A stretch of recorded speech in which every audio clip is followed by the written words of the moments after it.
All right, we're recording. We're live. Hello, everyone. Welcome to the new Own Your Body course. I was just saying before I started recording that I do courses all the time. I teach them live all the time, but I've never quite done something like this, where I teach the average person what it's like to figure out their own body and fix their own issues.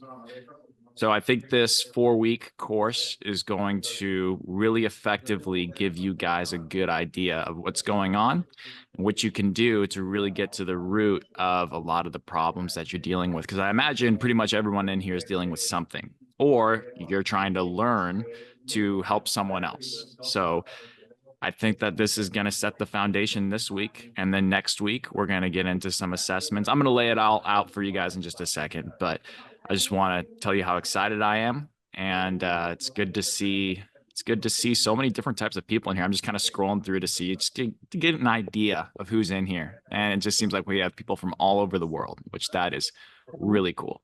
Okay. I'm going to share my screen, and then we're going to get into just a general broad overview of what this course is going to entail and how you can best succeed with it. And then we're going to get into the actual course itself. So let me spotlight myself. Here we go. Is my audio and video okay? Can you guys give me a thumbs up if you can hear me decently? Okay. Yeah. Connection seems solid. Great. There we go. Good. All right. Thank you. Let me share. You want to try the others?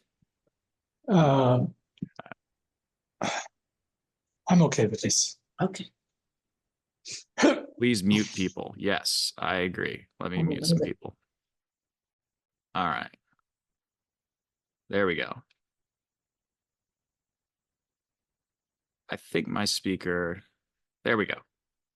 I just realized my own audio was not doing the job. Now it should be good.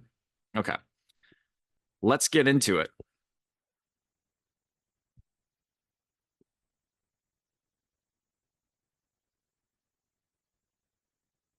Okay, can everyone see this?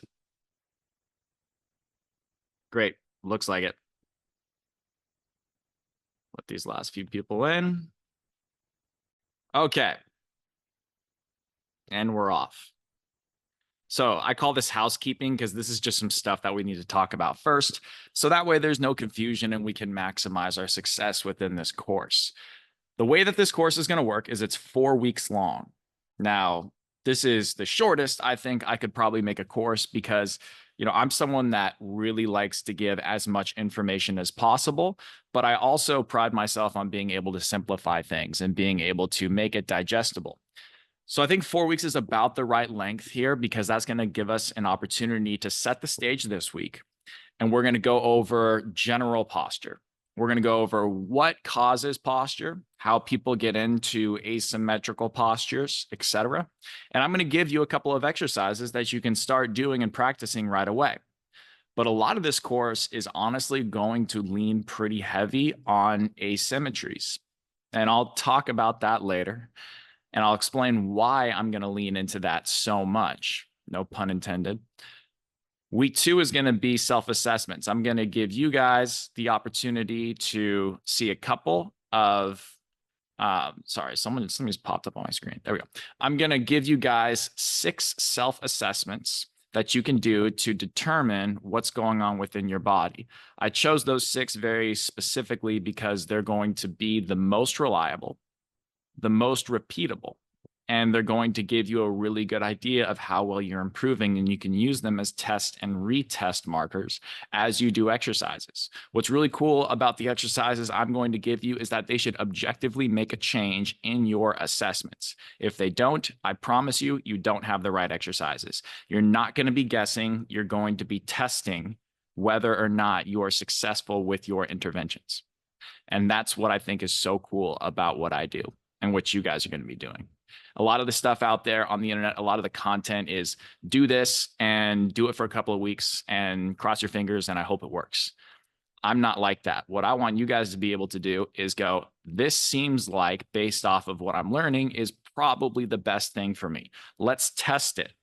oh, it made everything better. Good. I'm probably doing the right thing. If not, then you're not doing the right thing. And you definitely need something else. I will never, ever recommend someone does an exercise that doesn't make some sort of meaningful objective change within their assessments. The third week is going to be picking the exercises that can do that. Now, I have a huge exercise library in my actual main biomechanics course. There's like 500 exercises in there. I'm not going to give you guys 500 exercises. That would be paralysis by analysis for sure. What I am going to do is give you some of the most effective exercises, honestly, most of the most effective exercises that are going to help you create those changes in your assessments. And therefore, that will carry over to your movement and posture. I'm going to break down the sequential steps in which you need to incorporate those when you know you're ready to progress, etc. Then in week 4, we're going to talk about exercise itself, not corrective exercise, but actual exercise and how you can change and modify general weight training strategies and what exercises are best for addressing your asymmetries and your overall posture. I'm really excited about this part. And I think this is essential to incorporate because I think people make the mistake way too much of just thinking stretching, rolling out, getting chiropractic adjustments, activating certain muscles with bands, whatever the case is. They don't actually strengthen their new patterns. So how are you going to deal with life? How are you going to deal with stress placed on your body when it gets hard and your body becomes threatened, when it becomes stressed to the point where it wants to revert back to its old habits and old compensation patterns? That's what weight training is so good for. It's going to solidify what you unlock with more of the corrective exercises. I think everyone should be weight training to some extent. I'm biased. I have a gym. I'm in my gym right now. So clearly I believe in it.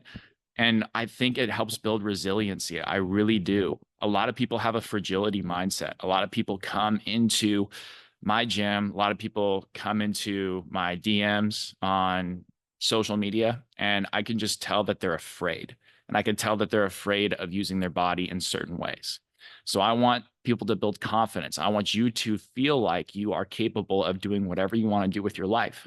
And getting stronger in a meaningful way is a great way to do that. Finally, we'll wrap up with lifestyle adjustments. I'll talk about ways that you can adjust maybe your sleeping, maybe how you're sitting a little bit. I don't want to create a neurotic atmosphere or mindset within you where you're thinking constantly about the way you're standing or sitting. I think that's really toxic. And I think that that's going to create way more problems than solutions. So I want the exercises. And what's really cool, again, about the stuff that we do is that it will unconsciously change your body's ability to self-organize around better movement and posture. You should be able to do an exercise, walk away from it, and it might not stick for very long the first time you do it, but as you do it over a period of days, weeks, and months, it starts to stick a little bit more. And then you don't have to think about how you're standing or sitting or whatever. It'll just happen. And that's what I want for you. All right. There is an additional resource that I will be providing for you. And all of this, including the recordings of this call and anything else we do, are going to be under my website, connorharris.com. You log in, you go to my library. You're going to see everything. You're going to see the recording of this call. You're going to see this study guide.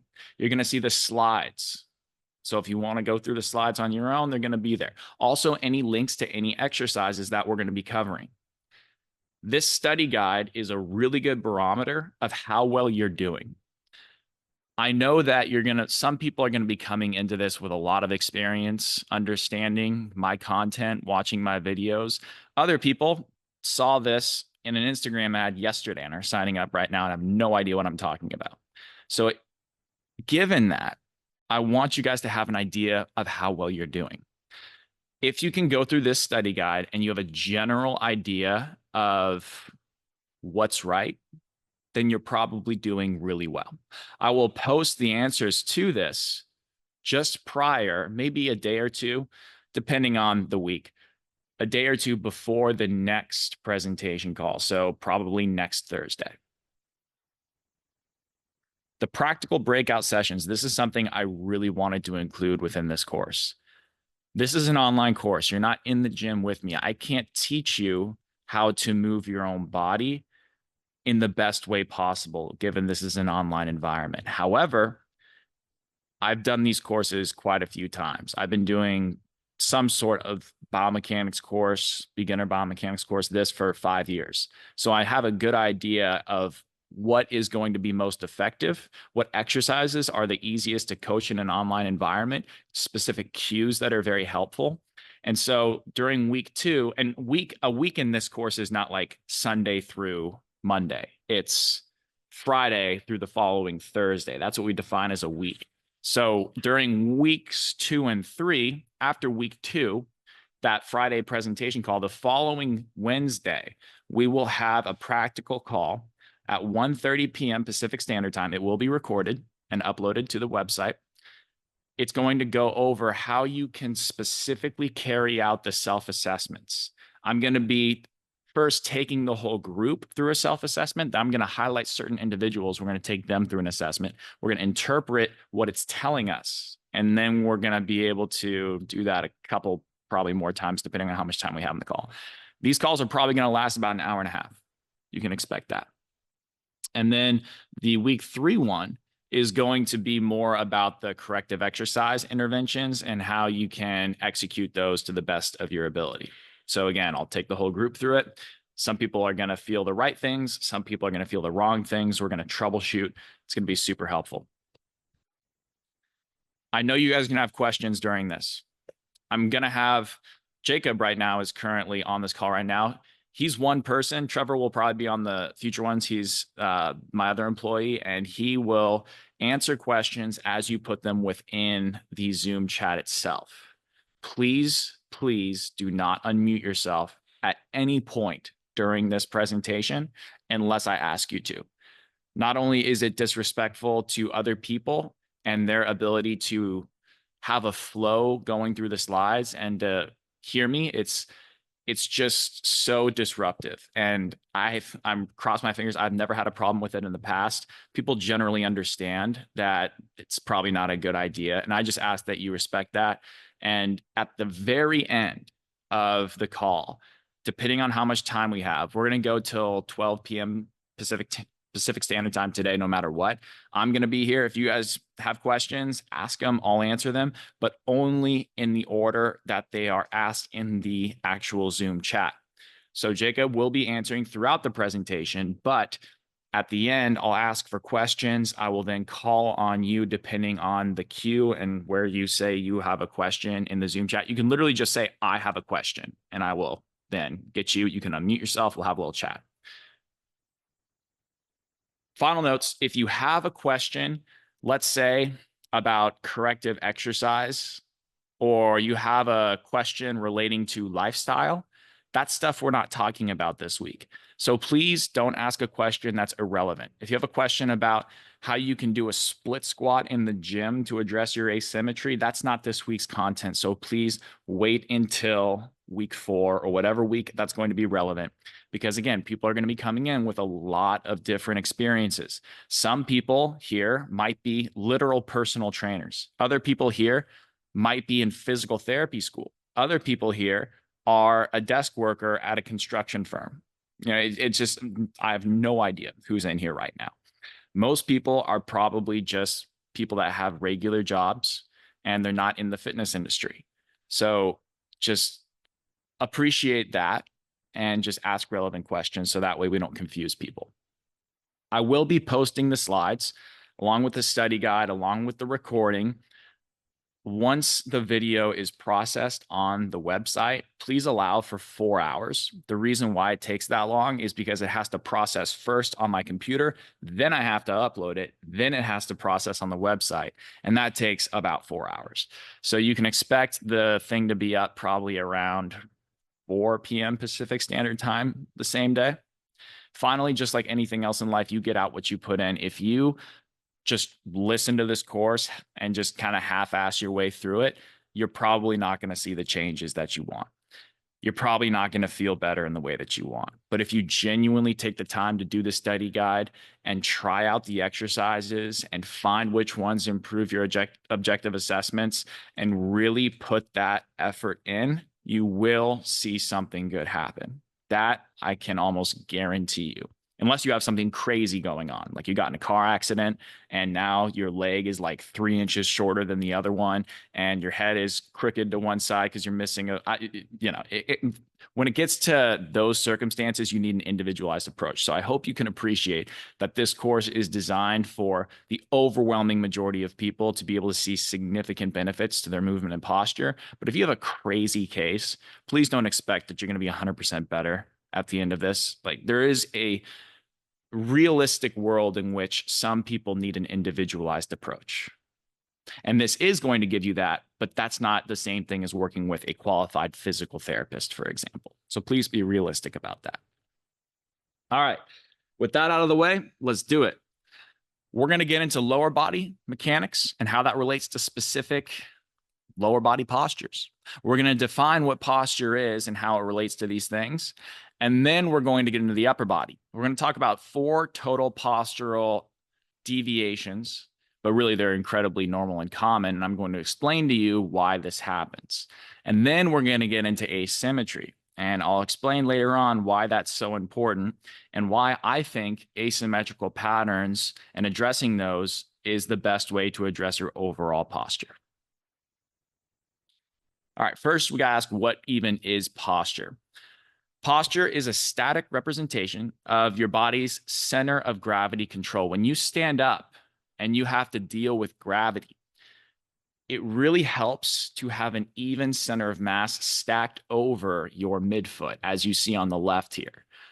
When you have different postures, they're representing different strategies to change spine curves, so that way you can keep your center of gravity over your midfoot. That's what it's all about, really. So your body has different skeletal structures than someone else. Your body has different exposures to lifestyle habits, different types of exercise. A CrossFitter isn't going to have the same posture as someone that's a desk worker a lot of the times. Injuries are a huge thing, and that plays more into the asymmetrical side of things. But we ultimately are just adjusting our spine and our weight throughout our spine and our head and our torso and turning this way and that way and the other way in order to keep our center of gravity even and stacked. That's really what we're trying to do. Once you understand posture in that way, you start to think about things a little bit differently. I'm going to spend a lot of time today talking about joints and not muscles. And that's going to drive some of you crazy because the fitness and rehab industry, YouTube, social media has such a huge bias towards muscles. They think you have this posture, you have these muscles that are tight, these muscles that are underactive and weak. Sure, but why are they that way? If you can appreciate that it's about center of gravity control, by improving center of gravity control, you might suddenly, all of a sudden, feel that certain muscles don't feel as tight. Certain muscles don't feel as weak. These things change over time because we have changes to our lifestyle. We have to deal with gravity more and more as we get older. That's why if you think, imagine someone that's 90 years old, a grandma. We all have that exact image in our head of what that person looks like, right? Hunchback, maybe walking with a cane, maybe a walker. That person has been dealing with gravity for a very long time. They've sprained their ankle. They've maybe broken their arm. They maybe hurt their back when they were 45.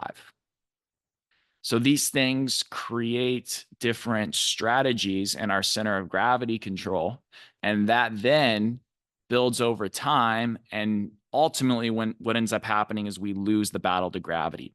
We become shorter. We literally get compressed by gravity as we get older and older. As we start to lose range of motion, we start to need to create compensatory actions and positions and postures and movement strategies to find that missing range of motion. That's the name of the game in addition to the center of gravity control. And that's how I'm going to explain we get into these different postures. And that's coming very soon. Poor breathing is a huge thing we're going to be talking about. If you can't breathe well, science suggests that you might not live very long. So you got to make sure that your breathing pattern is in a way so that way you're not depending on compensatory actions to help you take in oxygen. Because if you are, then it's very likely that you're going to orient your whole body in a different way to better bring in oxygen. And I'll explain how that works too. Okay, let's get into the hip. This concept is going to completely change how you think about human movement. And this concept applies to not only the hips, but also the shoulders. We have a movement strategy called relative motion, and we have another one called orientation.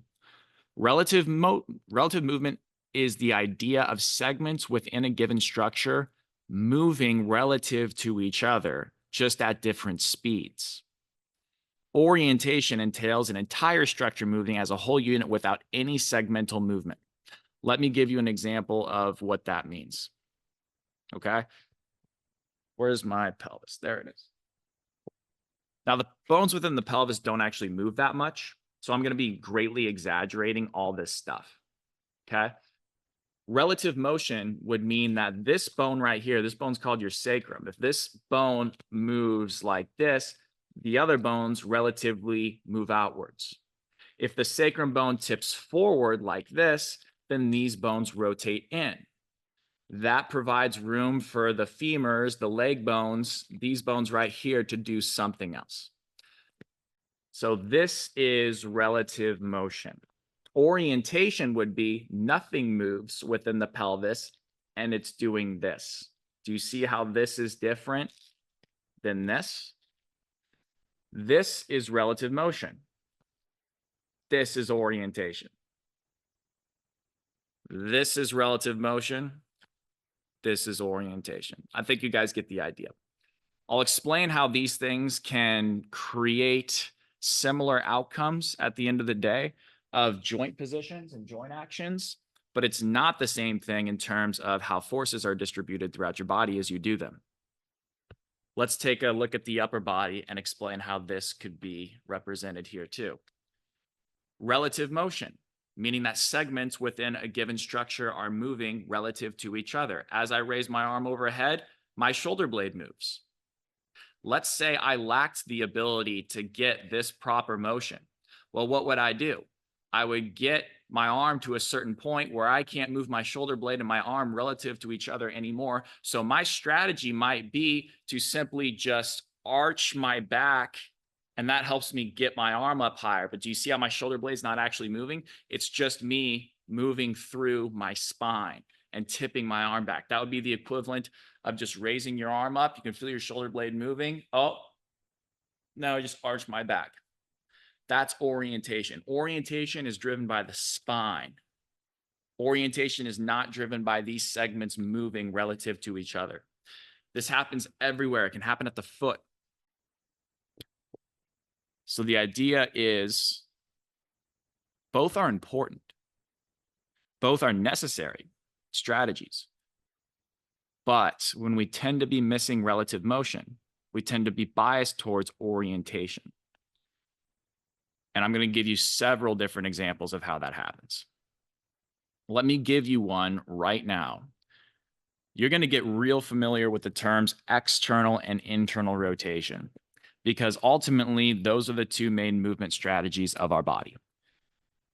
Okay, so again, I want you to memorize the fact that this bone right here is called your sacrum. When your sacrum tips backwards, meaning that it moves like this, it tips that way. Your pelvic bones right here and right here are going to flare out relative to that moving back. And again, I'm so greatly exaggerating how much movement is at the pelvis here, just so you guys can see what I'm talking about.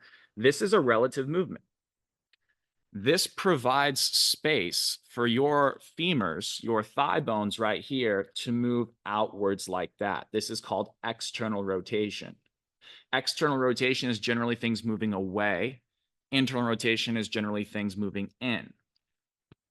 So this is external rotation. Do you see how if these bones flared out, that would provide room for external rotation? These bones rotating in this way. That's the relative motion. However, if we don't have access to that, and this is just another viewpoint right here that you can see. The red arrow here indicates the sacrum tipping back. These are flaring out. If we don't have that, then we may create a substitution, which is called posterior pelvic orientation, otherwise known as in a posture. This is like your sway back sort of esque posture. What this means is the lumbar, the lower part of the spine, your low back rounds, and nothing within the pelvis itself actually moves. Just imagine this spine rounds underneath you like that. This is not relative motion because nothing is actually happening within the pelvis. But what's really cool about that is that that still provides space for you to move your femur, your thigh bone outwards like this. Do you see how this, that's the relative motion, these bones flaring out, would be the same net outcome of the movement of these bones as this? So both are ways to get the femur to slide forward and externally rotate. It's just that one is moving through your pelvis, the other is moving through your low back. It might not be super cool if over and over again, you don't have good external rotation space, so you compensate by just rounding your low back all the time. That might place a lot of stress on your low back.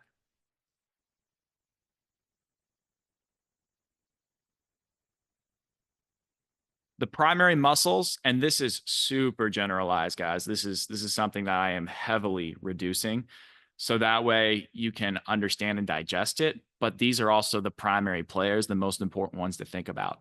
The muscles that create this orientation-driven movement, not the relative motion, but the orientation compensation, are your glutes and your rectus abdominis muscles, otherwise known as your six-pack abs. Let me illustrate how that happens. I'm going to go back and forth between the slides and the skeleton a lot.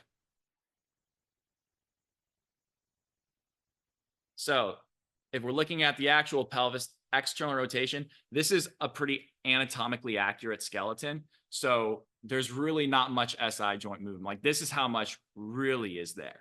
So the sacrum tips back and these bones flare out, which allows for this to have space to move forward. If I don't have that, what I could do is I could round here, which provides me space for these bones to move out. Do you see that? This arm's kind of in the way here. I can round here, and that gives me space to do that. The way that that happens is that you have to crunch through your core like that, and your glutes, which attach on the back side of your pelvis, contract. They contract and they pull your spine underneath you, and the muscles right here contract and they pull your spine underneath you. So you can feel this on yourself. If you squeeze your six-pack abs and your glutes really hard, what happens? That. As opposed to being here. Glute squeeze, ab squeeze. That's how you primarily create that posterior pelvic tilt. Now, some people have this sort of posterior pelvic tilt sway back presentation. Most people do not. Most people have something else. Most people will be looking for this. The relative motion to create hip internal rotation, which is things rotating in. I like to think of hip internal rotation as force production and hip external rotation opening up, absorbing force. Moving in, compressing, producing force. In order to accommodate for internal rotation space, what our pelvis needs to do is it needs to have the sacrum bone right here. Remember, this bone right here is your sacrum. It's going to move forward and the bones are going to rotate in. This action helps you create this. More space for the femur, the thigh bone, to rotate inwards. That's really helpful if you want to produce force. And here's another angle of that. If you don't have that, now you're moving into the infamous anterior pelvic tilt. What's going to happen here is you're going to use your low back muscles and your hip flexors to push your pelvis forward through here, and that's going to give you room for your femur bones to move into internal rotation. Can you see how that would work? Nothing moved at the pelvis. This just moved forward there. It still achieves the femur bones rotating in, but you're getting a push forward through the low back. The muscles that contribute to this are your hip flexors and your back extensors. Those are mostly what you're going to see, but definitely not everything. So the active internal rotation is this, the bones rotating in like that, which provides room for these bones to move backwards like this. If you don't have that, then what you're going to do is you're going to arch your low back like this, and that provides room for these femurs to slide back. You're going to get a push from here, and you're going to get a pull from down here, which is going to pull your pelvis forward. Okay.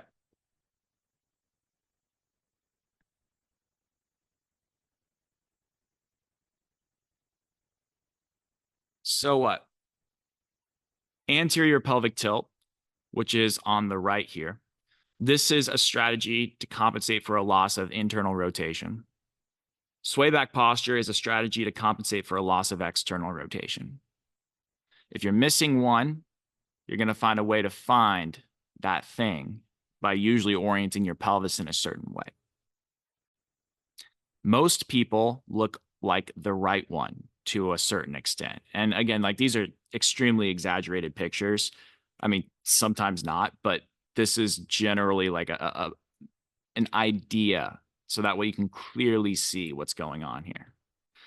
To summarize anterior pelvic tilt, the initial conditions are a lack of internal rotation, enough internal rotation to do whatever that person needs to do throughout their life.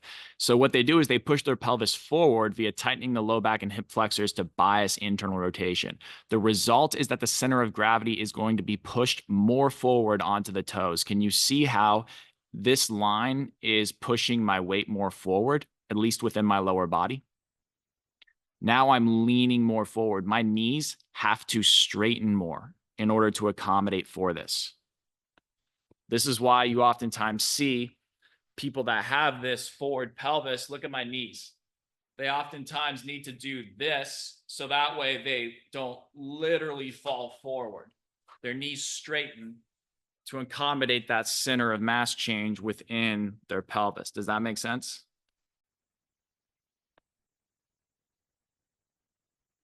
Posterior pelvic tilt, therefore, you will have the initial conditions of a lack of external rotation. Sometimes you see people as they get older move from more of an anterior pelvic tilt to relatively more of a posterior pelvic tilt, because the anterior pelvic tilt had initially a lack of external rotation, so they compensate to find internal rotation, but doing that creates a loss of external rotation space. So over time, they start to move into this more because they're looking again for external rotation. So they tighten their glutes and six-pack abs to bias that external rotation. That also is a strategy to push your center of gravity more forward, but it's in a different way. So your center of gravity can be pushed forward two separate ways. You could be leaning forward, or you can be pushed under forward. Both are ways that you could do that. Okay. So here are two exercises that you can start to do today that will help address one of these postures. The anterior pelvic tilt fix, at least the beginning stages of it, is what we call, and if you've seen my content before, you've seen this. Well, it's really cool. For this course, we filmed new, very clear, very detailed exercise videos. And this is a really cool benefit of the course. So you guys are going to be the first ones to really see these. So it's cool. And the way that these videos are broken down is that there's an introduction, there's a visual walkthrough, but then I walk Trevor or Jacob through the whole exercise. There's multiple angles. We zoom in where we need to emphasize certain things. And at the end, there is common mistakes. So it's very important that you watch the whole video. I'm not going to play it all right now because that's going to be 5 minutes of us just watching me talk, whereas I could just talk you through it. Make sure to watch the last part because many people think they have it right. And there's always this idea of like, how do I know I'm doing this exercise right? Well, watch the common mistakes section and that can tell you.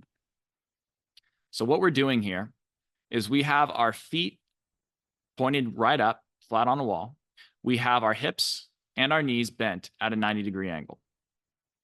What we're going to do is drag down on the wall. You don't have to have that block there, but the block is helpful because it gives you a reference point to drag something down into. So you could set up whatever you need to create a little shelf for yourself. I would just recommend that that shelf doesn't extend beyond your ankle. Like if you have, I don't know, something set up to where it's like going from your heels all the way to your knees, that's going to be hard for you to properly find your hamstrings. So the idea here is we are going to feel our heels drag and our hamstrings are going to activate. We're going to move into a posterior pelvic tilt because remember, anterior pelvic tilt is the pelvis moving more forward. What we're trying to do is recruit the hamstring muscles. Let me grab a little band really quick.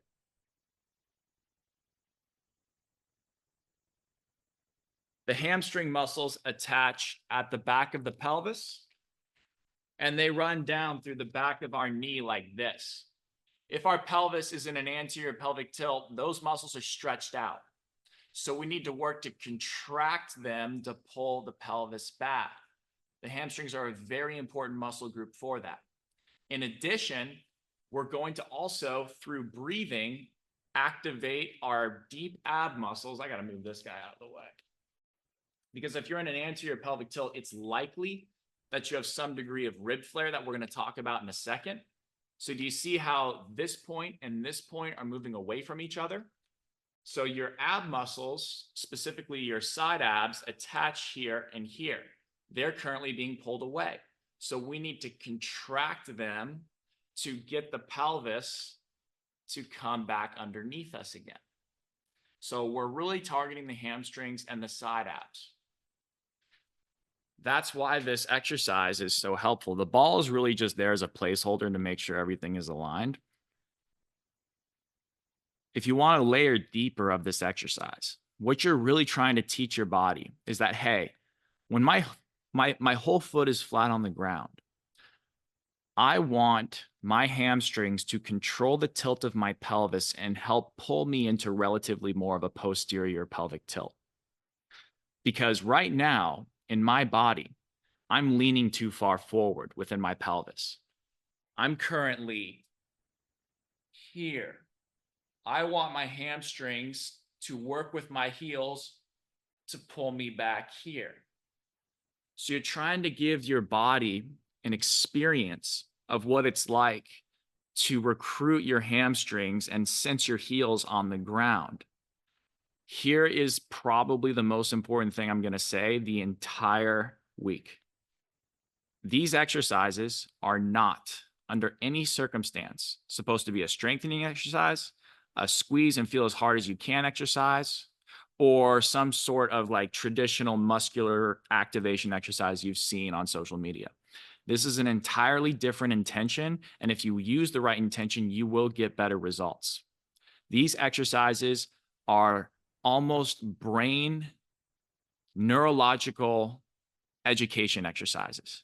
You're trying to create a sensory experience between your heels flat on the ground and your pelvis and the tilt of it being controlled by your hamstrings. So when you're going through this, have the intention to feel your heels on the wall and feel your pelvis in a posterior tilt with your hamstrings. It's like you're trying to create and sense that connection. It's almost meditative in a way. You should not be using more than about 4 out of 10 effort. If you are squeezing everything as hard as you can, you will not get anything out of this exercise. If at any point you feel your neck engage, you will not get anything out of this exercise. It is absolutely essential that you only feel the muscles that I talk about within the exercise video itself. Now, the breathing component we're going to talk about in a minute, and we're going to get more in detail of that when we talk about the upper body. But just to summarize it quickly, what you're trying to do is get a full exhale. The exhale is going to bring your rib cage. You can feel this on yourself. If you flare your ribs like this and then exhale, you feel your ribs come down and your pelvis come underneath you. So it's very important that you exhale until you find your side ab muscles. And then that's going to make sure that your pelvis gets fully underneath you. We'll talk more about that in a minute. But you guys see kind of what this exercise is going for? If you have anterior pelvic tilt, this is probably the best thing that you can start with. If you have more of a sway back looking posture, this is a fantastic exercise. This is called the wall walk down hinge. If you're in a sway back posture, remember, you are in a position where you have tight glutes, your six-pack abs are too tight, you're being pulled underneath yourself.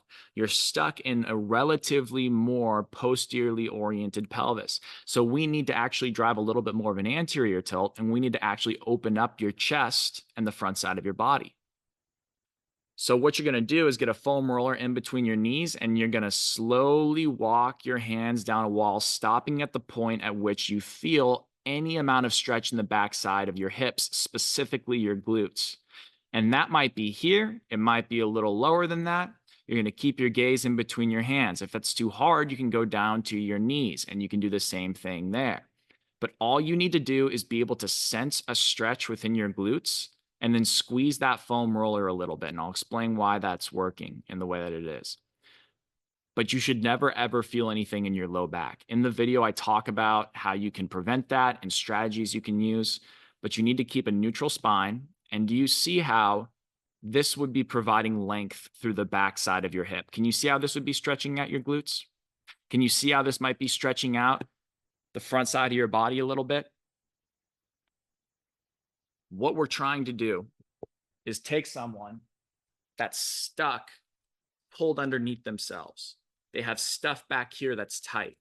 Their front side of their body is tight and pulled under. So what we want to do is open that space up and stretch out the back side. So first you need to walk your hands down that wall a little bit, just enough to sense this opening. Then you squeeze that foam roller a little bit, maybe depending on what you can handle, anywhere from like a 3 to a 7 out of 10. When you squeeze that, that's going to pull your legs in this way more and produce that force, which is going to open up the backside even more. And that is a very powerful exercise for that type of posture. The breathing is also important. At no point should you ever feel your back. At no point you should ever feel your neck. What you're trying to teach your body is that when I'm heavy on my midfoot, which is what you are in this exercise, I need to be able to have the backside of my pelvis in a more opened position, and my chest needs to be more up. That's what we're trying to really educate our body to sense and feel here. All right, let me get a quick temperature check. I like to do this sometimes. I want you guys to give me a thumbs up if you feel like you're understanding what I'm saying. If you feel like I'm on the fence, but if I study more, I'll get it. And then like I'm totally lost. Let me see where you guys are at. Good. That's what I was hoping I would see. All right. You see how this is different than your traditional stretch and activate stuff? This is not the same thing. I cannot overemphasize that enough.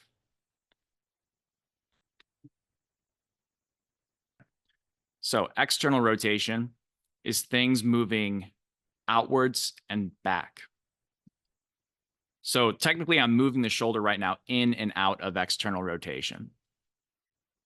So what I want you to appreciate is that external rotation is that shoulder blade moving back, and also the humerus, the arm bone, is sliding forward within the socket.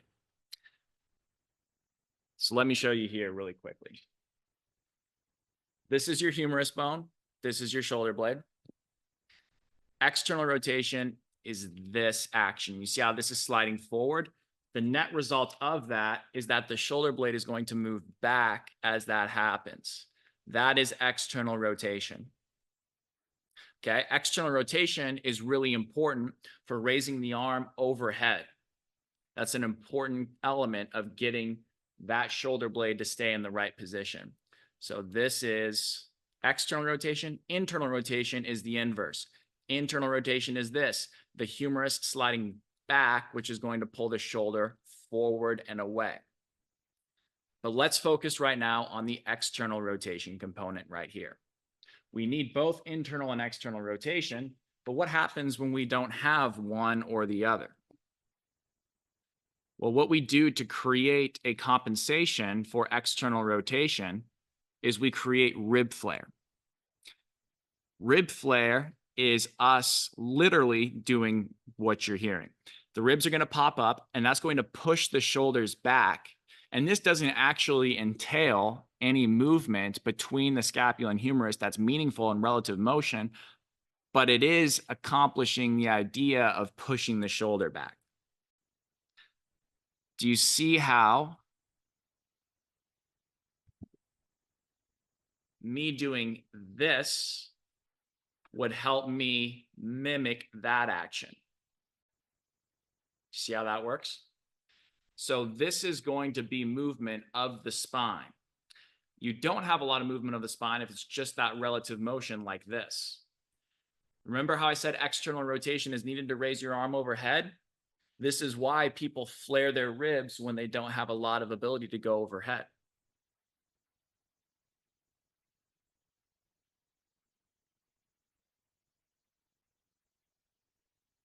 The things, and again, this is so reductionist. The things that are going to create this rib flare are your back erectors, your back extensors, and your upper back muscles, like your rhomboids, parts of your traps, etc. So again, you're going to see the shoulder blades move back and the low ribs pop up. You know, it's funny. I see people, like some people might look at this image on the left and think like that's good posture, if you were to go off of some of the advice on the internet. But that is a tight low back position. This is flaring the rib cage, and this is not allowing you to breathe with your diaphragm properly. So many people have rib flare. I'd say of all the people that come into my gym, I would say 85% of them, 90% of them have some semblance of rib flare. And one additional reason why this happens, as I introduce the idea of breathing, is that if we can't breathe very effectively for whatever reason, that's beyond the scope of this week, what tends to happen is that, typically what should happen, and we're going to talk about this, is our ribs should expand when we inhale. Our diaphragm should help with that. If we can't, we tend to arch our back and use our neck muscles to elevate the rib cage, and that flares our ribs. And that's a substitution for a lack of proper breathing mechanics and diaphragm function. Do you see how if muscles around my neck pulled on the top of my rib cage, that would elevate it up? So usually it's both a loss of shoulder external rotation and some sort of breathing compensation is what you see with rib flare very, very commonly. Internal rotation is just the opposite. Internal rotation is, again, that shoulder blade coming forward like that and the arm rotating back. So I'll show you on this. This is internal rotation. Internal rotation is really important for pressing or getting the arm to move inwards like this, reaching across your body, for example. So do you see how if you don't have this action, then you might find it by depressing your sternum? Nothing actually moved here, but we oriented through our back to have this come forward. And that, again, can have some degree of breathing dysfunction present within it. I'm going to hit that quickly after we go through the mechanics. So the arm's going to rotate in, but where this is coming from is from our breastbone and sternum depressing. The primary muscles that are contributing to this are your lat muscles, your pec muscles. These muscles are getting tight, and your lats wrap around on your rib cage and attach actually on your humerus, your arm bone itself. They attach in here, so they have leverage to pull this down. And your pecs, obviously, if that got tight, that would pull your sternum down too. But I beg to ask the question, are your pecs and lats tight because they just decided to be tight one day and you need to stretch them out? Or are they tight because there is a joint position change and a breathing dysfunction, which is causing the rib cage to be in a certain position? And that rib cage being in a certain position is making up for a lack of those movements. And then those muscles get tight and short because they're in a position that would naturally be tight and short when the rib cage goes down. See what I'm saying? Your joints drive the position of muscles, not the other way around. That's why if you stretch your pecs and lats all day long, you might see a temporary benefit in your shoulder posture, but it goes away in an hour because you're not addressing the root cause, which is your breathing and your compensation strategy to put your rib cage in a certain position and your arms in a certain position. Your body is compensating for a reason. The question is, what is that reason?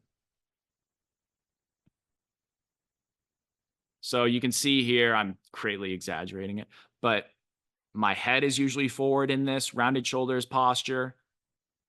The shoulders are being pulled and rotated in. So what? Rounded shoulders is a strategy to compensate for a loss of internal rotation. Rib flare is a strategy to compensate for a loss of external rotation. Do you remember how I said that anterior pelvic tilt and sway back posture have the net effect of pushing your center of gravity forward to a certain extent? Well, so do these, just in a different way. So with this, rounded shoulders, you're being pulled forward here.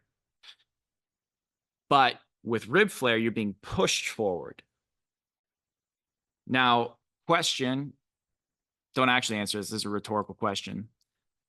Do you see how sway back posture might be more associated with rounded shoulders and anterior pelvic tilt more with rib flare?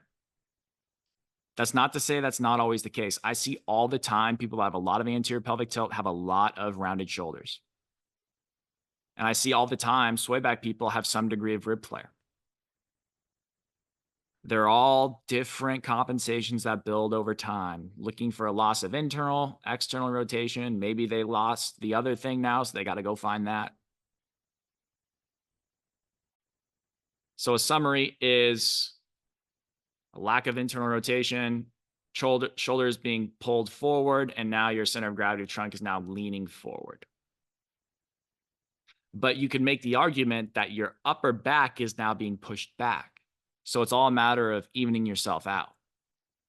With rib flare, external rotation loss, ribs flaring up, your center of gravity is now leaning back up here, but your ribs are leaning forward. So something is going back, something else is going forward. But usually the issue is that overall, because of these things, the center of gravity of the lower body and upper body are, the net outcome is things moving forward. Let's talk about breathing really quick. These are called your mediastinal cavities. Now, these are representations of how much expansion your rib cage has when you breathe in, the area of which you can expand into, if you will. When we inhale, our ribs should expand in all directions, not the front, not the back, not the sides, only everything. Up, down, left, right. So you can see that this back rib cage chamber is massive. This is your posterior mediastinal cavity. This is absolutely something that should expand when you inhale. Look at how pathetically small your front one is. I do, and I will say that the front one is a little bit underrepresented here. It's actually a little bit bigger than that. But I do like this image because it shows the importance of how big that back cavity is. When we breathe in, we should have simultaneous expansion of our rib cage and our belly. I don't know where people got the idea that we should only breathe into our belly for diaphragmatic function. That literally doesn't make sense.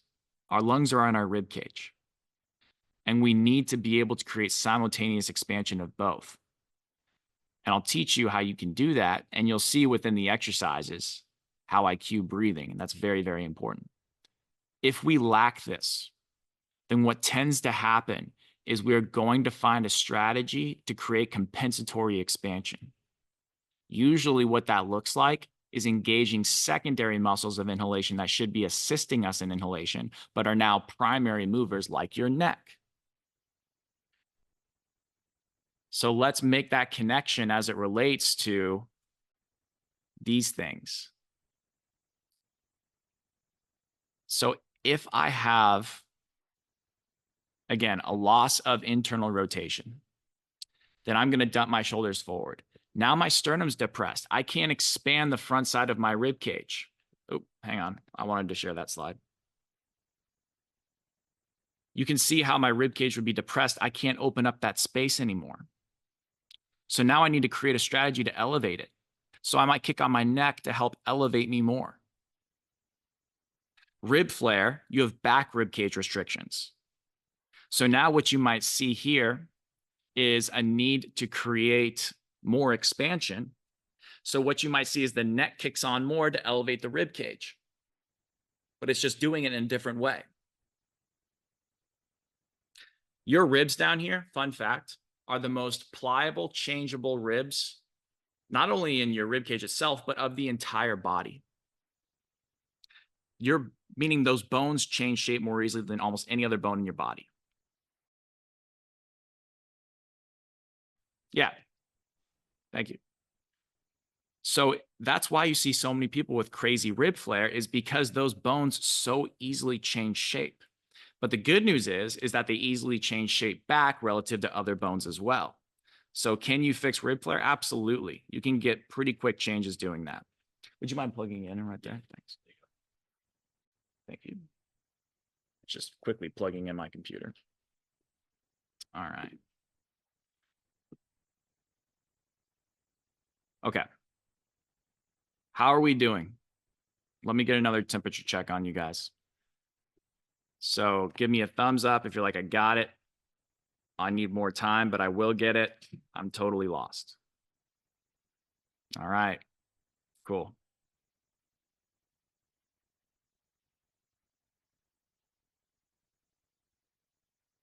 Let's do the exercises really quick. If you have rounded shoulders, my favorite way to start to address that is called the supine chest opener exercise. The key to good breathing, now I'm going to touch on this. This also applies to the wall walk down hinge as well as the 90-90 hip lift. You need to get a big open mouth exhale. Look at what I'm doing right here. Look at how my mouth is open. I'm exhaling all the air out. Look at what my lower rib cage is doing. It's coming down. At the end of that exhale, I'm going to feel my side abs engage. I'm going to hold the tension in my side abs as I inhale through my nose, and that is naturally going to give me expansion within my chest and that anterior cavity. If you do not hold on to your side abs, you will be very tempted to just simply breathe into your belly. We need to get the expansion here, not as much down here right now. So the full exhale will bring your rib cage down. And then you need to hold on to the side abs, not the six pack as much, but the side abs. And then when you inhale, naturally, you will feel your chest expand nicely. Maybe limited at first, but over time, it will get better. Let me reiterate. If you ever feel your neck inhaling on one of these exercises, you will not get anything out of the exercise, because that is you feeding a compensatory breathing pattern. Your neck, when it is the primary driver of inhalation, will create a fight or flight response within your nervous system. You will ultimately kind of screw yourself. So that's why we have a towel roll underneath the neck. It's going to put your neck in a nice position so that way it's not tempted to come forward and shut off. It's going to be tipped back a little bit. The arms are being supported on yoga blocks. Some people think they don't need those, but I bet you that you do. So just use them initially. You can stack up a couple of books. A foam roller can also work. You just want to be in this position because this is going to close off the backside of your rib cage with your arms in that position. It's going to force you to open up more of the front. So the key is nice, long, extended exhale, pausing, and then you're going to inhale, maintaining the side ab tension. Usually a 5 to 10 second soft exhale and a 5-second slow inhale. I should not hear you inhale, but I should hear you exhale. It's big time and it feels great if you do it right. If you have rib flare, short seated breathing is an incredible exercise. Because what you're doing here is you're forcing your front rib cage to come down and forcing expansion into your back rib cage. Now, I say force with some hesitancy because I don't want you to force it. I'm just saying that you're giving your body no chance but to expand your back rib cage. So it's very important that you create a little bit of a reach and then you exhale, get all the air out, and you're going to pause, put your tongue on the roof of your mouth, and you're going to inhale, not letting your shoulders shrug and not sitting up, because people that have rib flare, their biggest temptation is absolutely going to be to go back into a rib flared position. They're going to want to do this, or they're going to want to do that. Keep your arms relaxed. Keep them nice and chill. The way that I really like to cue it is imagine someone put your hand on their hand on your upper back, and you're trying to push your ribs back into their hands, but reach your arms away from each other. Watch me. This is the action. Let me make myself bigger, actually. Let me spotlight.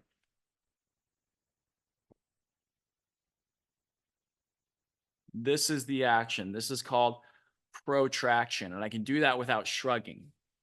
It's very gentle, and please do not overdo the effort on these exercises, guys. I know I sound like a broken record. I know it's so repetitive. You're going to get so sick of me hearing that, especially in week 3. 3 out of 10 effort. If you are tense, if you are forcing things into a given position and you're forcing yourself to expand, you will tighten muscles up, and that won't allow you to expand. Expansion needs elongation, decompression. If you're not comfortable in this position, don't worry. What you could do is just sit on something. We use a little step. Your reach will be lower. It's totally fine. I don't care. You can just hang out here. Your reach will be the same, really, just at a lower angle. That might help you even keep your shoulders and traps disengaged. But do you see like how just gentle Trevor is reaching right here? Just enough to get some separation of his shoulder blades from his spine. Did I say you shouldn't engage your neck? All right, let's get into asymmetrical posture. So on top of rib flare, rounded shoulders, anterior pelvic tilt, and sway back, you will have some degree of asymmetry. I promise you, not a single person living on this earth is perfectly symmetrical. And there's reasons for that we can get into in maybe a different call, different day. It's a different story, but just think about how we have a heart on the left side of our body, a liver on the right side of our body, a diaphragm. If you ever look at a picture of a diaphragm, you are very different from side to side. We have natural asymmetry built within us. 90% of the population is right-hand dominant. So you tend to see these natural asymmetries, and they tend to get exaggerated over time. The things that we typically see within asymmetrical patterns are lateral pelvic tilt, a higher hip on one side, a more forward hip on the other side, uneven shoulders, a leg length discrepancy, which almost never is a real leg length discrepancy. Many people have had doctors tell them that one leg is longer than the other. 95, 98% of the time, that is not the case. They just have a higher hip on one side. Head tilt, uneven foot arches. Those are typically the things that you see. But the good news is that these things tend to be paired together in a certain way. I'm going to explain that to you. And then next week, you're going to assess to see which side you're biased towards. And that's going to help explain how you're seeing your asymmetries come together. And it's going to be really helpful. What causes asymmetry? Usually, in addition to natural body morphology and structure of our organs and things like that, we generally lack the ability to shift out of one side and into the other side. We tend to be really good at 1/2 of the movement cycle, meaning pushing out of a given side, shifting into that side. But once we get into that side, we can't really get out of the other side. We can't get out of that side. So imagine that you were this person right here, and your right shoulder's lower, your right hip is higher, your left foot is collapsed in. This is you leaning on the right side. So that might mean that when you walk, you're good at getting into your right side, but you can't do this and shift out of your right side and push into your left side. So what this is representing is an inability to properly move through the world and what we will say lateralize to one side. Lateral means side to side movement. So you can't shift out of one place of your body, one hemisphere of your body, and get into the other. So this is typically what you see. You tend to see someone leaning on one side more than the other. You tend to see the head tilted to the opposite side. And I'm going to break each of these down individually. The head is tilted to the opposite side of the side that you're lateralized to. This person, I guess this is me, I'm lateralized to the right in this image.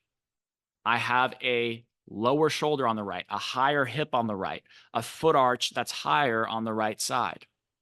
Imagine these are my feet. Do you see how if I leaned right, my right one will go up and my left one would go down? At the head and neck, you tend to see this, a higher shoulder.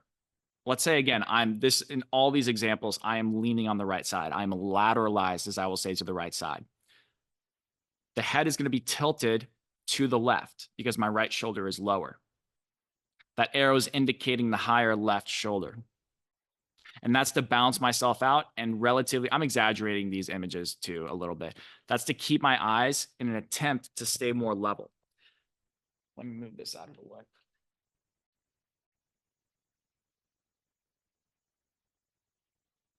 If I'm leaning on my right side, see how my head tilts to the left? It's just a basic way to keep my eyes straight ahead and also to keep my head getting my center of gravity more stacked over to the left, or else I would fall over to the right side. Your head's actually pretty heavy. So it's counterbalancing. At your trunk, you're going to see a lower shoulder on the side you're leaning on. Your breastbone sternum is going to be turned towards the side of the lower shoulder. Your hip is going to be higher on the side that you're leaning on, typically. And there are variations of this, guys. This is just the baseline and what I expect to see in the overwhelming majority of people when they are shifted to a side. And they could be shifted to the left. You could be shifted to the right. You could be a combination of both to a certain extent, but this is generally what you see. Your pelvis is more forward on the side that you're turned away from, which I think makes intuitive sense, right? Let me show you what I mean by that. If I am lateralized to the right, do you see how my pelvis would go more forward on the left? This is the left side right here. More forward on the left, that will turn everything right. And that's what we're seeing. But also, if we go down to the feet, can you see that if my left side goes down and my right side goes up, my foot arch collapses on the left and raises on the right? Do you see what that does to my pelvis? It turns my pelvis to the right. So that tends to be what you see.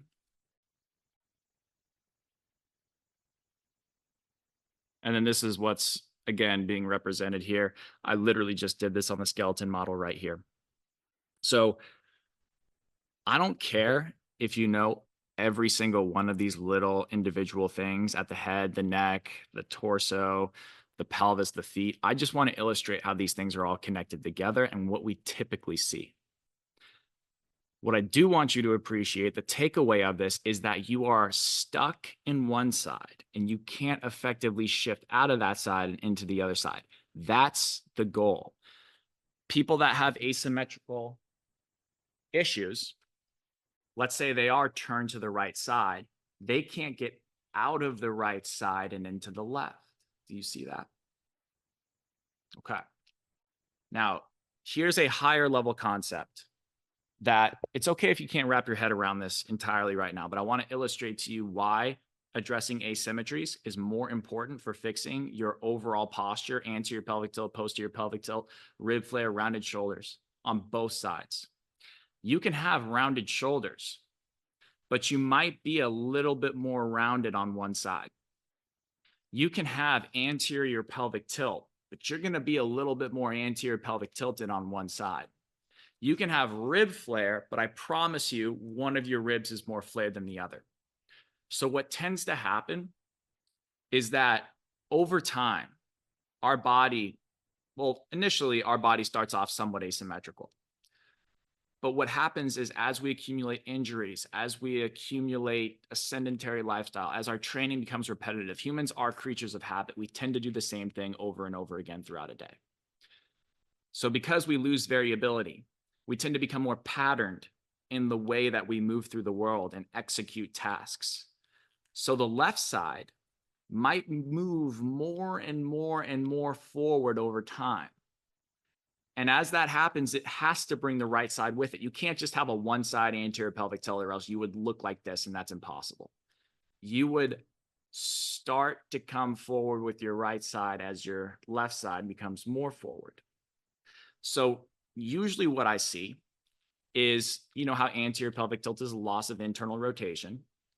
The left side doesn't have as much internal rotation. So it moves more and more forward in an attempt to find more internal rotation. Maybe both sides need more internal rotation, but the left side needs it more. So it comes more forward, brings the right side with it. But the problem originated because the left hip didn't have internal rotation. So if you can fix that, the right side comes back with it. Maybe what's happened at your rib cage is your right shoulder doesn't have as much internal rotation. So it starts moving more and more forward, which brings the other one with it to some extent. But if you can get better opening of the right chest wall, that brings the left forward with it to a certain extent, or left back with it. And then you can work on turning the trunk better to the left. So when you have an issue on both sides, one side is worse. One side is deeper into that thing. And so if you can fix the root cause of what that one side is really trying to do, the other side generally starts to take care of itself. And that's mostly true. It's helpful to do one of the exercises you've seen from this week as a starting place to start to learn what it feels like to get the fundamentals of these types of exercises down. And you're going to see something good happen in all likelihood. But the real magic happens when you understand what asymmetrical pattern you have and what happens when you actually address that thing. I've had more success fixing anterior pelvic tilt, sway back posture, rounded shoulders, and rib flare by going after one side at a time. And that's just literally what I've experienced. And I think many of you will too. That's not to say that those 90-90s, the short seated breathing, the supine chest opener, like those things are going to be super helpful. They're going to give you the basic idea of what it is to do exercises like this effectively. But those same principles carry over to the more complex exercises you will see in week 3. There will be a natural transition period. Anyone that comes into my gym, thankfully, I'm kind of lucky. They get an idea of what they're going to get into because they've seen my videos and whatever. But they have a hard time for the first week, just simply changing their perspective from squeeze, feel this, stretch that, do this, into relax, sense, feel, and be. It's so hard for people to make that transition in their head. But if you don't take anything away from this call, take this one thing. Don't try too hard on these exercises. These are a sensory experience. They are meditative, and they need to be done with a different intention than what other exercises you've done in the past. They need to be done with an ability to create a reference. You want to feel your side abs engage on that short-seated breathing and your back expand in a nice, relaxed way. If your body can sense, oh, wow, I actually can open up my back, I don't have to be stuck in this rib flare position, then it's probably going to adapt that. It was compensating because it didn't know it could do that very well, but you just gave it a roadmap to do that. If you're doing the supine chest opener on your back and your neck is tight all the time and you have forward head posture, you can teach your body, hey, this is what it's like to feel my side abs engaged, to open up my chest more than I was before and not use my neck to do it. And your body's like, oh, okay. Over time, it starts to get that. But if you're sitting there and just going, then you're not doing anything productive. All right. I believe we're wrapping up.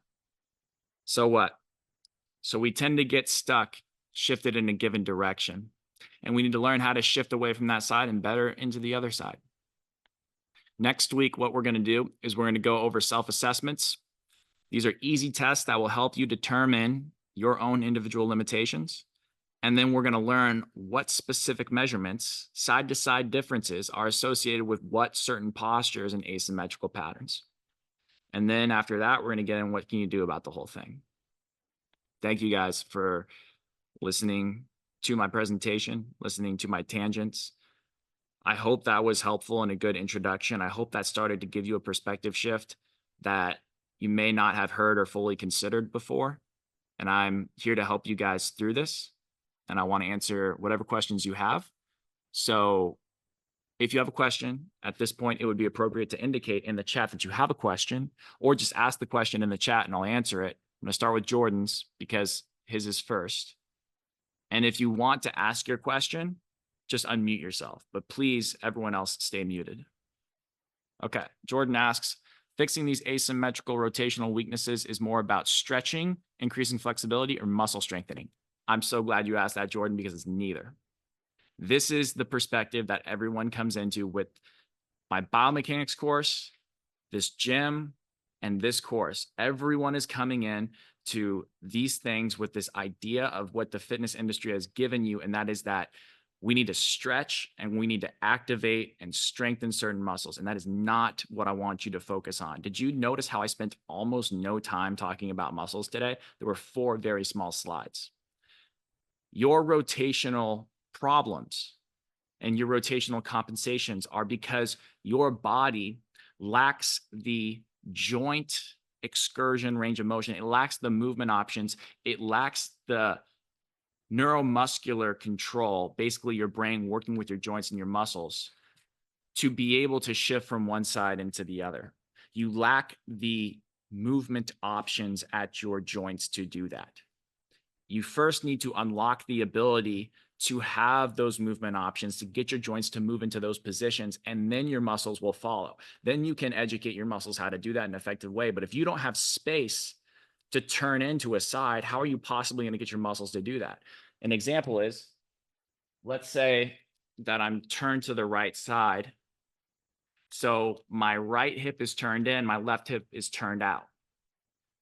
I can try all damn day long to try to strengthen the muscles that push me out of my right side and turn me into my left side.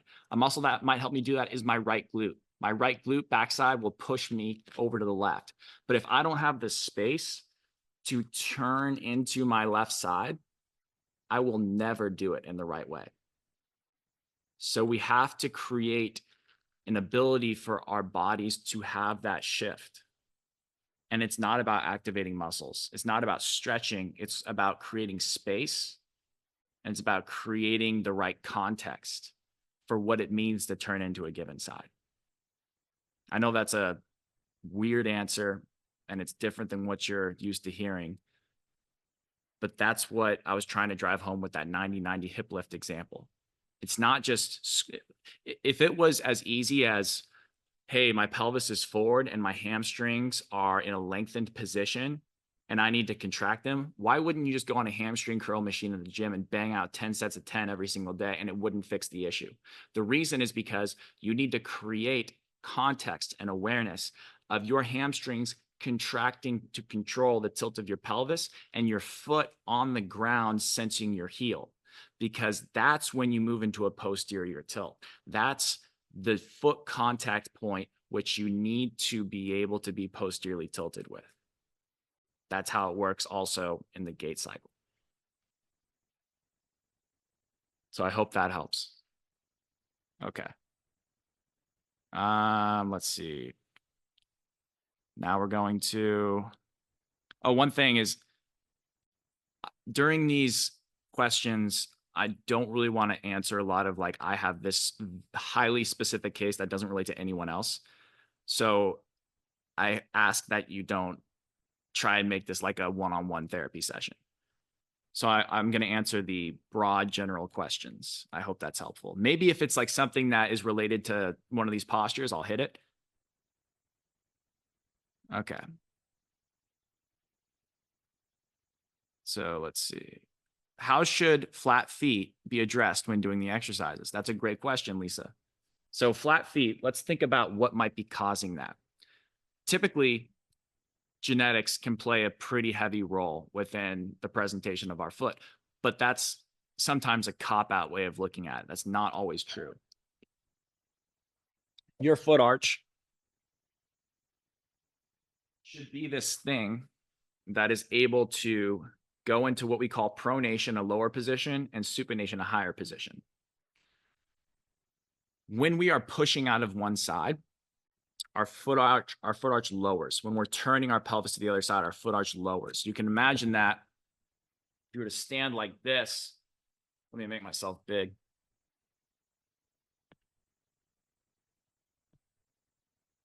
If I were to push the inside of my left foot arch, I would turn right. So it's very similar when we're moving. So when my foot arch is low, I'm pushing. When my foot arch is higher, I'm usually turning into that side. Does that make sense? That's why when you are leaning on one side, your foot arch tends to be higher on that side, like we talked about. But what if you have flat feet on both sides? Well, what that typically means is that your pelvis is being pushed forward on both sides. So if I go here and I tilt my pelvis forward like this, this is a compensation to create internal rotation. So if my thigh bone internally rotates and turns in, that means that this bone is likely going to turn in as well. And if that happens, this is going to turn in. And do you see what just happened there? Turning in, foot arch is flat. In addition to the fact that now you're leaning more forward, typically your weight should be stacked through here, but now it might be here. If your weight is stacked there, that's also going to collapse your foot arch. So I would say addressing the foot in isolation is definitely something that some people need to do, but that's beyond the scope of this course because that's like a specific thing that can get complicated. But as it relates to these exercises, you're already addressing that with something like a 90-90 hip lift. If you are focusing on dragging your heels down and pulling your pelvis back, you are focusing on pulling yourself back from this flat arch to more of this higher arched position, shifting your weight back, and that's going to take you over time out of this flat foot forward to more here. Do you see how that would work? And sometimes shoes are very helpful. I have a YouTube video that goes into what shoe wear can be helpful for certain people. I'd probably refer you to that too. All right. Next question. Should we start the exercise with the pelvis first or the rib cage first? Great question. The answer is that it depends on the person. I generally like to do more of the breathing specific stuff like the supine chest opener or the short seated breathing first. That's my personal bias. That's what I've seen the most success with. That doesn't mean that's what's going to be best for you, but I generally like to start with that because there's less things to think about. They're more passive positions, focusing on the breathing because that same breathing strategy, yes, you're breathing in a different position. This short-seated breathing is not the same thing as a 90-90 hip lift, but the idea of exhaling fully until you feel your side abs engaging, keeping that engagement, inhaling and feeling the ribcage expand should be something that happens on the 90-90 hip lift and also the wall walk down hinge to some extent as well. And so if you can pattern that well in the upper body exercises, then it's going to carry over to the lower body stuff better.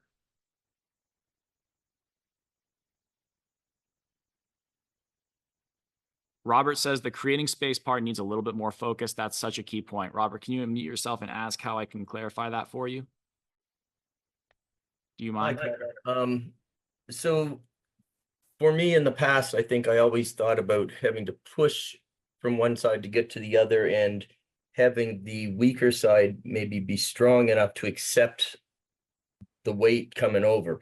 I never really considered the fact that it was a lack of range of motion, lack of internal rotation to allow that movement into that space. Is that simply just rotating the spine to the right side? Is that all you're talking about as far as creating space, or is there more to it than that? There's more to it than that, which we will be talking about. But the idea is, in order to turn your spine from right to left, certain joint actions need to occur. And you need to have space for those joint actions to occur. So if I'm going to push from right to left, I need to basically close off the backside of my right pelvis, and I need to open up the backside of my left pelvis. You see how that would work? Mm-hmm. This femur bone needs to rotate in. So I need to be able to access adequate amounts of internal rotation on this left side. And so the femur bone needs to have space to slide back within the hip capsule.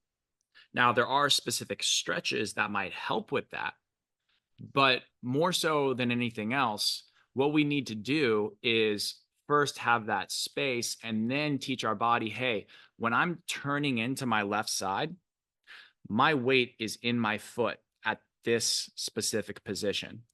These muscles are working to keep me and hold me in internal rotation as I turn into that side.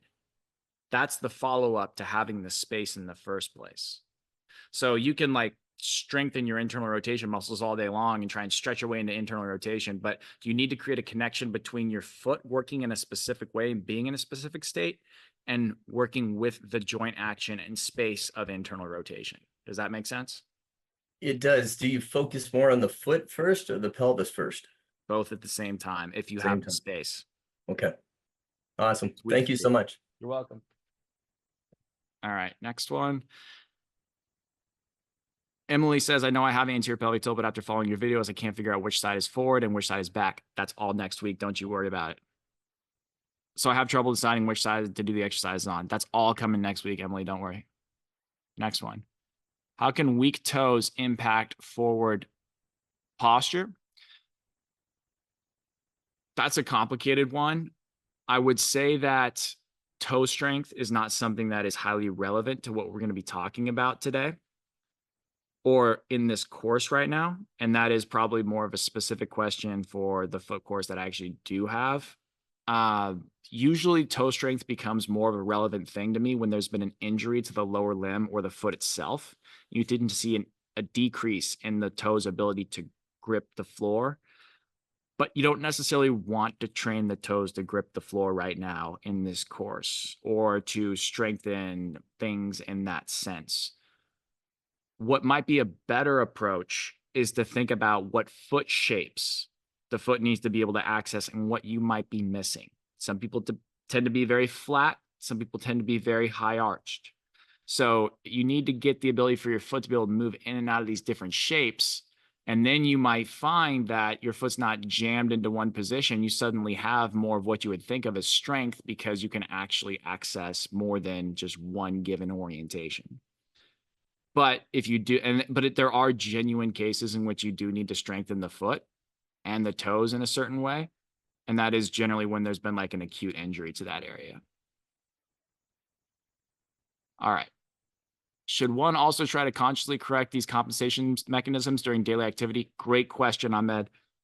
I would probably say no.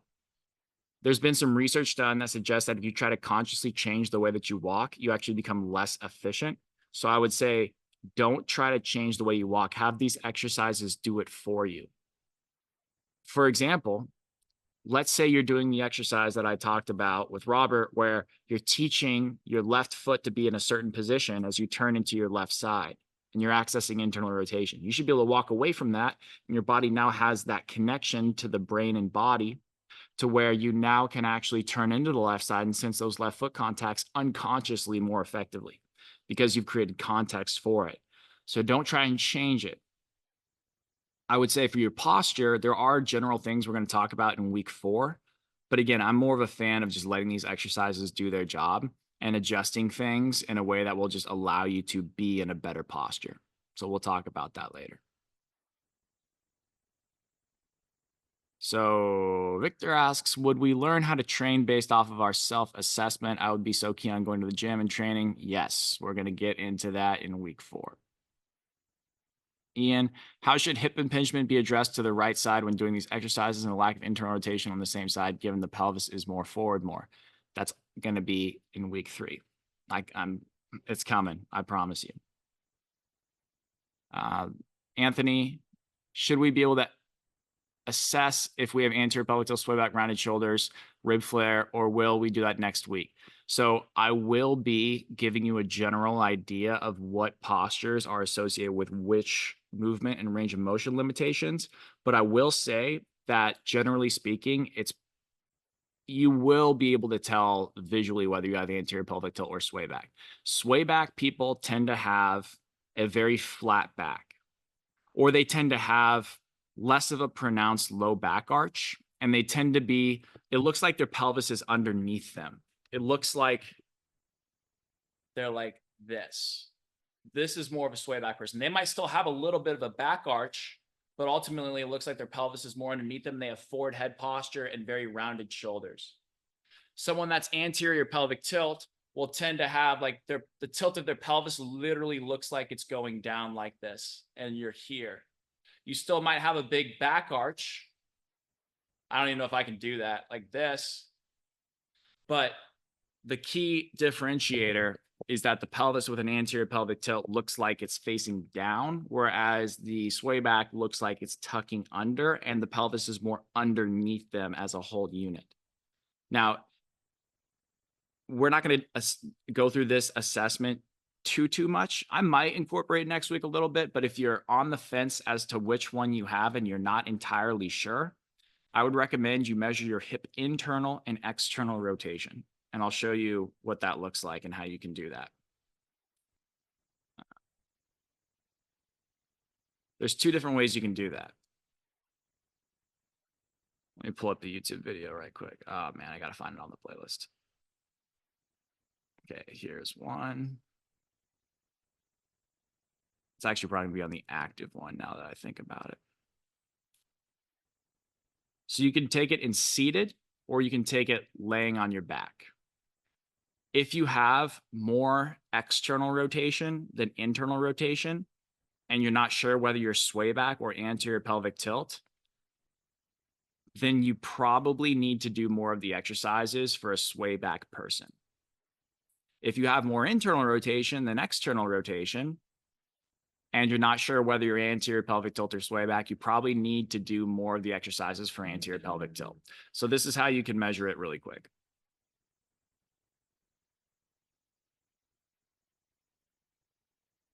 So you can pull one leg back to 90 degrees. You have to keep your leg in the same place. You cannot let it deviate off to the side. That's external rotation. The first one was internal rotation. That's internal. That's external. Okay, you can do it like that, or you can even do it in a seated position. All right, so when you measure hip internal and external rotation, let me show you the floor one.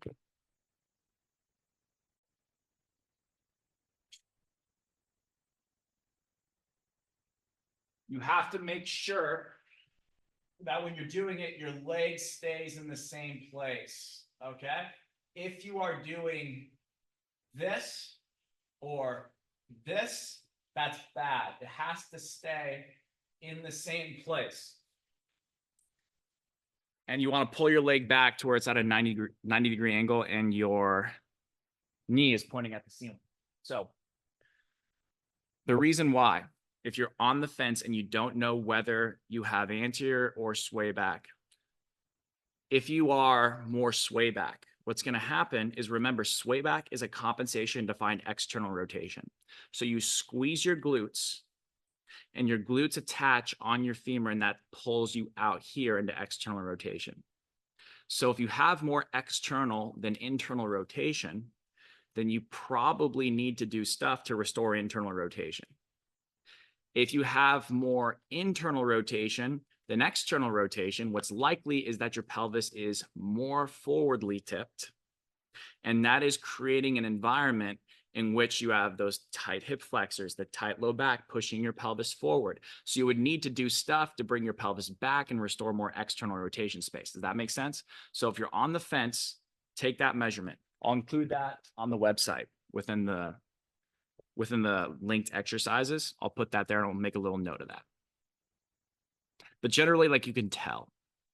If anyone wants to have me look at them, I can do that right now and give you an idea. All right, let's go to the next one. You mentioned that joints are the driver of most issues. Is plantar fasciitis driven by joint position further down? Yep. Let me explain why. Is plantar fasciitis a joint issue? Absolutely. So what is plantar fasciitis? It's a buildup, and it's an inflamed buildup of the fascia that runs along the bottom side, the connective tissue on the bottom side of the foot. So our foot needs to be able to change shape. It needs to move into this twisting action of the lowering of the foot arch. This is called pronation. And the opposite of that is a twisting action, which raises our foot arch, which is called supination. Generally, what we see with plantar fasciitis is that the foot arch is stuck in a position where it either can't pronate, so this tissue can't elongate. So inflammation builds up because you try to find a compensatory pronation strategy. And so you end up potentially like dumping the whole foot in rather than getting that twisting motion that we're looking for. And that creates inflammation and awkward and suboptimal pulling on the plantar fascia. Or your foot is flat and you can't actually move into a resupinated position. So you're constantly putting pressure on those tissues and you can't get those things to let go and move into a better supinated upright position. And the plantar fascia is just the thing that's at the end of it's receiving it. It's not the thing that's causing it. Does that make sense? It's just the symptom. All right. So we got another question from Ziad. Connor, you mentioned that asymmetry can cause one side to pull the other one with it. For example, anterior pelvic tilt on the left due to restricted internal rotation may cause an anterior pelvic tilt on the right side, but less. Yes, I did say that. But what if the right side is heavily externally rotation limited and trying to go into posterior pelvic tilt? Are both sides competing with one another by taking the body in anterior pelvic tilt and the other into posterior pelvic tilt? You can't have one side of your body in anterior pelvic tilt and the other side in posterior pelvic tilt. You can have one side more forward, which is relatively more in an anterior pelvic tilt, but you can't have, like, again, like if you had that, you would literally look like this. And that's just not how anyone looks. So you may have both sides of your body, one or the other, competing for different space. Yes. You might have one side of your body trying to find external rotation, the other trying to find internal rotation. So what you might see is maybe one side of the pelvis goes forward, but the other side potentially has tightness on the back side of it in a different way than the other one. So this stuff happens, and you're not wrong about that. But what I will say is that your assessments are going to be very important. And ultimately, everyone that I tend to work with, to make it very simple, tends to benefit from shifting to one side more first than the other. The ultimate goal is for you to be able to shift in and out of one side of your body and then into the other. You don't want to just be good at one side and the other. You also don't want to train just one side and then the other. Initially, an asymmetrical body requires an asymmetrical approach, but eventually you need to be able to be good at both. So what you guys are going to see is that, and I promise I'm going to circle back to make this connected to your question, Ziad. What you're going to see is you're going to do an exercise that's asymmetrical on one side. It's probably going to make most things better. You do it on the other side, it makes everything worse. And that's because you push yourself into the compensation strategy where you're coming, your body knows that, it doesn't like that. So it creates more tension because it's more unstable. So Ziad, what you're going to find is that based off of your assessments, one side, when you do an exercise, is going to loosen up things on both sides in terms of range of motion and movement options.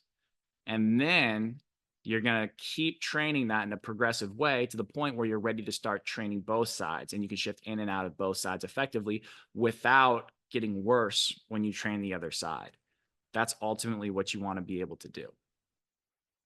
So that might be your right side or your left side. Most people suck at being in both sides, but ultimately one side is better than the other. That tends to be what you see.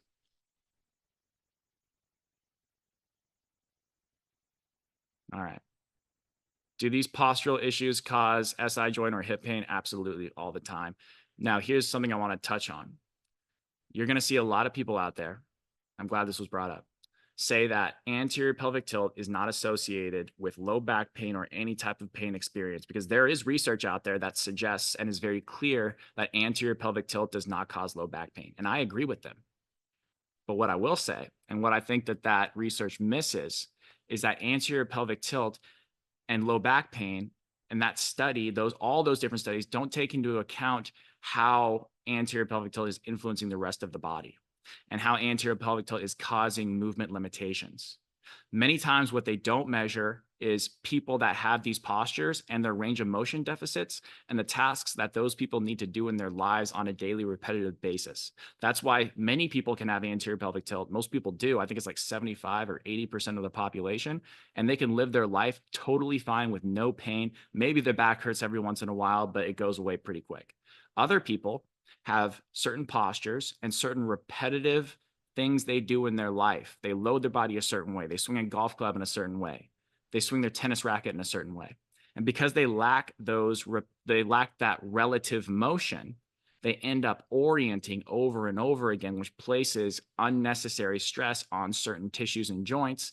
And over time, that can create a pain experience. But you can't make it just like this study where it's like, does anterior pelvic tilt cause back pain? Because of course it doesn't. The question is, under what conditions does anterior pelvic tilt or any other posture lead to repetitive wear and breakdown and overuse of certain structures, which can then inflame the low back? That's what those studies are missing, is a bunch of context. And that's why they don't really matter to me. And that's why if you address these things in a healthy way and you actually improve your relative motions, your back pain starts going away. And of course, I don't want to dismiss the fact that pain is very biopsychosocial in nature. So we can't just, I don't want to sit here and like be on my high horse about how like biomechanics drive everything, because they don't. Ultimately, pain is very complicated. When someone walks into my gym and they're in pain, I don't know why they're in pain. I can explain the biomechanics behind it, but they might have just gone through a divorce. They might have just failed a math test. And so you tend to see, when you have a negative environment psychologically, that predisposes people towards greater likelihoods of pain in many cases. Maybe their friend has a bunch of chronic pain, then they start over fixating on the fact that their posture looks weird, and now they start feeling pain. That's how there could be a social element to it as well. So I don't really know why people get in pain, but I do know that it's really complicated. And what I do know is that by addressing these things and restoring relative motions, pain tends to become less. And so that's what I'm hoping to help you guys with in this course. All right, next one. Do you recommend to stop weightlifting for the duration of the program? What is the frequency of the exercises mentioned today? Really good questions. I don't know how to pronounce your name, but I will say that those are phenomenal questions. The first one is complicated. I don't want anyone to ever stop doing what they love, but I will say in week 4, you're going to learn strategies to weight train in such a better way. Many people are going to do these exercises and then they're going to go weight train. And what you're going to note, I encourage you, after you do the assessments next week, find the exercises that make the positive changes in the assessments for you. Then go lift. If your assessments revert back to where they were, or they're worse than where they initially were, your weight training is not conducive to the success of you trying to achieve the goals you have for this course. There are absolutely ways you can load yourself in a significant way and drive that fitness adaptation and stimulus and not make your measurements significantly worse. There's a way that it can be conducive and they can be synchronous and they can work together. And that's why I have that as the last week of the course. So I'm going to teach you how to do that. So what I would encourage you to do is just see, is your weight training setting you back? If it is, I've got some stuff on my YouTube channel that can hold you over in the meantime. Just look at the basic stuff I have on there that can help. But yeah, just keep doing it and see what happens. And the frequency of exercises that I recommend is twice daily. This is what I tell all my clients. For maximum optimal results, do 2 sets of 5 to 8 slow breath cycles. The emphasis is on the breath cycle, not for time, because that gives you the idea of what's important. If it was just hold this contraction, then yeah, time is what's important, but it's not. It's to breathe through it and create that neurosensory experience of certain joints working with certain foot contacts and breathing through that. So the breaths are what's important. 2 sets of 5 to 8 breath cycles in both the morning and at night. So if you have rib flare and anterior pelvic tilt, do 2 sets of short seated breathing for 5 to 8 breaths, then do 2 sets of the 90-90 hip lift for 5 to 8 breaths, and then do that again at night. Do you recommend, oh, hang on, I already wrote. Jacob answered the barefoot shoes question. That's good. Okay, you know what? I actually want to expand upon that because Jacob made a good point. There was a good question. Opinion of zero drop shoes, Vibram 5 finger or 0. Jacob says, we do not recommend barefoot shoes. If you walk non-yielding surfaces like hardwood tile, you need a shoe that allows your arch to yield and drop into and be supported. Yes. So my ultimate goal for everyone is to be able to wear whatever shoes that they want anytime they want. But in the meantime, we have to appreciate that you might not be ready for barefoot shoes yet. Your foot arch and your foot is this thing that needs to be pliable and be able to change shape. The thing you hear about, you know, the barefoot shoes, the zero drop shoes, you hear all the success stories. You hear, oh my God, I wore these shoes and now my life has totally changed. You hear the people that are the most outspoken. What you don't hear are the people that put on those shoes and their life and their body went to shit. You don't hear those stories. And I promise I see those stories. So what tends to happen is people that have a pretty healthy foot as it is, and maybe a little few minor aches and pains, they put on those shoes, all of a sudden, like they feel better. Great. Maybe the shoes you were in before sucked. For example, Hoka shoes. Hokas have a very niche use case, but a ton of people wear them, but they're so cushiony. The foot needs to have a relationship with the ground. It needs to have and sense ground reaction force. That is what's so important. Remember, let's tie it all together. We talked about how when we're moving through the world in the gait cycle, we need to sense the ground underneath us to pull us into that side. But in order to have the right foot contacts, we have to have an experience of our body feeling the ground and sensing the ground and turning into that side. Does that make sense? Do you understand how we need specific senses of the ground to initiate and move through the gait cycle? Well, if you're wearing a Hoka and you're wearing a cloud underneath your foot, you take away that sense of the ground. Your body becomes very unstable. You don't know where your body is in space. Your center of gravity is going to be thrown all over the place. That's why when people put on certain shoes, their back pain comes back. When they put on other shoes, their back pain can go away very quickly. We need a shoe that gives us the proper sense of the ground specific to our foot. For some people, that is a barefoot shoe. For other people, for most people initially with pain, that isn't a barefoot shoe, because if you put on a barefoot shoe and you're used to being in a cushiony shoe, you're going 0 to 100 real quick. Your foot arch will not be able to interact with the tile, the hardwood floor, the concrete, and it will not be able to change shape because it is used to being in this cloud. So what we do recommend is a supportive shoe that can give your brain and body a sense of the foot contacts that you want to be able to feel. And so there are a couple of common recommendations that I do make, and it might be worth your time to look into them. And what's really cool, guys, the thing I get super fired up about is that when you put on the right pair of shoes, your assessments systemically change.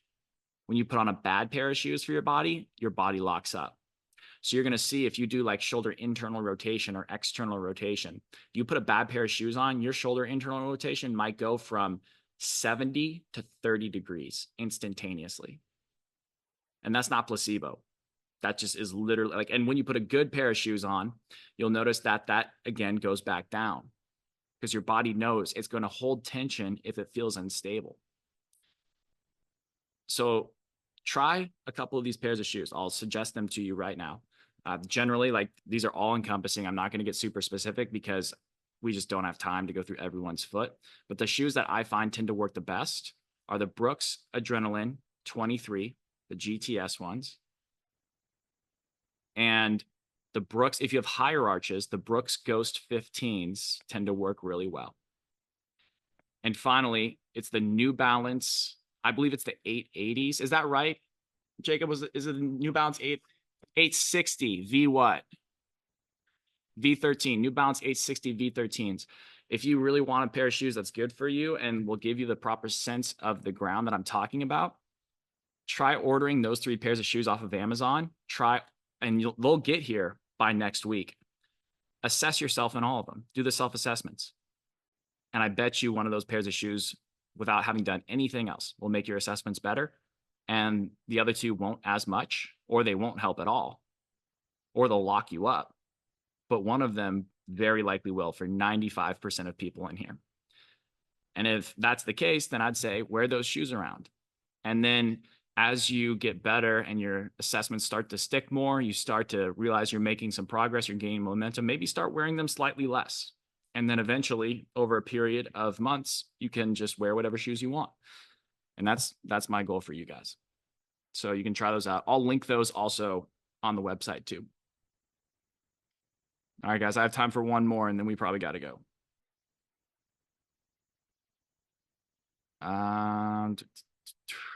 Matthew asks, what are your thoughts on upper cervical asymmetrical atlas as a root cause? I guess I'm asking you work on the ribs and hips, and if they don't feel better, then you look at the twisted neck as the core problem. So what I will say is that for 90% of people in here, they're going to get pretty good results if they do the exercises right and effectively. There are about 10% of people in here that have some sort of extra stuff going on. That could be, like I mentioned at the beginning of the call, you could have a car accident that made your limbs asymmetrical, or like you have like totally like whiplash, something is just off. You could also have an uneven jaw, like an uneven cranial bone structure, a limited airway, a tongue tie. All of these things can make it so that it's very hard to change your assessments or hold on to your positive changes in your assessments because you have something here that's driving everything else down here. And if that's the case, I highly recommend that you seek out the opinion and help of a qualified myofunctional therapist, because that person can generally point you in the right direction for airway and tongue issues and neck issues, which are most of those 10% people's problems. Rarely, it can be a vision issue, but I mean, the body's complex. There can be a lot of stuff that goes wrong, and you'll know you're one of those people if everyone else in this course is like, oh yeah, that feels better when I do that exercise, but you're like, well, that didn't really do anything. Or yeah, I changed, but as soon as I got up and walked around, it went away. That's how you would know. But with that in mind, that's only 10% of people. And this is still going to be an enormously helpful course for you because you're going to identify that you're one of those 10% of people.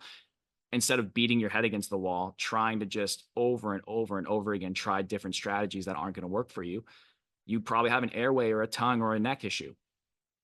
And if that's the case, if your airway isn't big enough, it doesn't matter how good your breathing strategy is. You are going to use your neck to try to open that airway. You're going to have rib flare. You're going to be extended in your posture. You're going to have anterior pelvic tilt all day long. And that won't ever get fixed until you manage your airway better. I hope I'm not saying that to scare you. I'm saying that that's the reality of 10% of people. And that's like a very general number too. But most people aren't that. If you're not getting a change you're looking for, it's very, very likely that you're just not doing the exercise right, or you don't have the right exercise for you. So just keep that in mind. Don't panic and default to, oh my God, do I have a tongue or an airway issue? If you're not getting 10 out of 10 results from day one, just be patient. Make sure you're watching the exercise videos fully, attend the practical sessions, and watch the common mistakes. All right, guys, I got to go. Thank you guys for asking great questions. Honestly, I'm really impressed with how good of a job you guys did asking questions and the thoughtfulness behind them.